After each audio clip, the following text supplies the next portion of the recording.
विक्रम ने गहरी सांस ली और सोचने लगा। मंदिर के अंदर हल्की नीली रोशनी फैली हुई थी और नाग की आंखें अब भी चमक रही थी। हवा में गूंजती हुई आवाज ने सवाल दोहराया, सत्य और झूठ का फर्क कैसे पता चलता है जब सब कुछ भ्रम में बदल जाए? विक्रम ने चारों ओर देखा। यह प्रश्न केवल शब्दों का खेल नहीं था, बल्कि उसके भाग्य का फैसला करने वाला था। उसके दिमाग में कई विचार आने लगे। वह जानता था कि जल्दबाजी में जवाब देना खतरे से खाली नहीं होगा।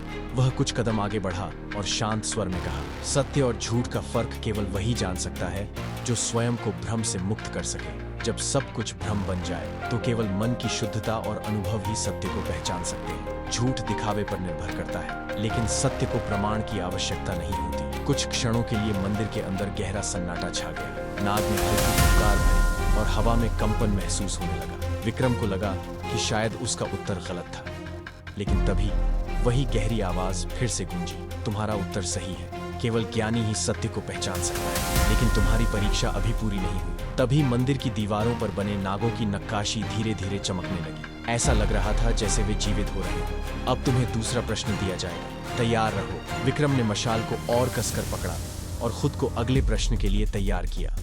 मंदिर के गर्भगृह में सन्नाटा था, लेकिन हवा में एक अजीब सा कंपन महसूस हो रहा था। फिर वही गहरी और गूंजती हुई आवाज सुनाई दी, यदि कोई वस्तु अमूल्य है लेकिन उसे त्यागना ही उसका सबसे बड़ा मूल्य बन जाए तो वह क्या होगी? विक्रम ने यह प्रश्न सुनते ही हल्का सिर झुका लिया। यह कोई साधारण पहेली नहीं थी, यह उसके धैर्य और समझ की परीक्षा थी। उसने अपनी आंखें बंद की और गहरे विचार में डूब गया।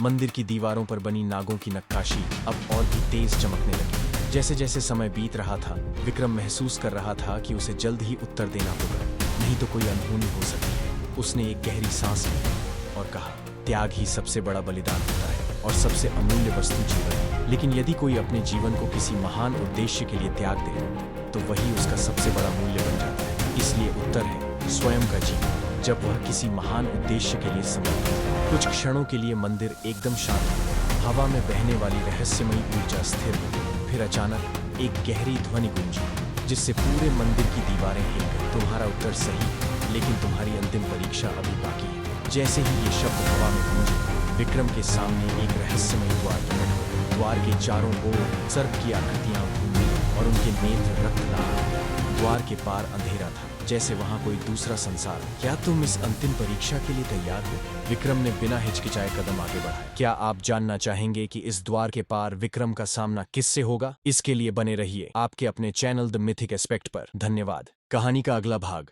कल आएगा। कहानी में अब तक बने रहने के लिए आप लोगों को तहे दिल से धन्यवाद।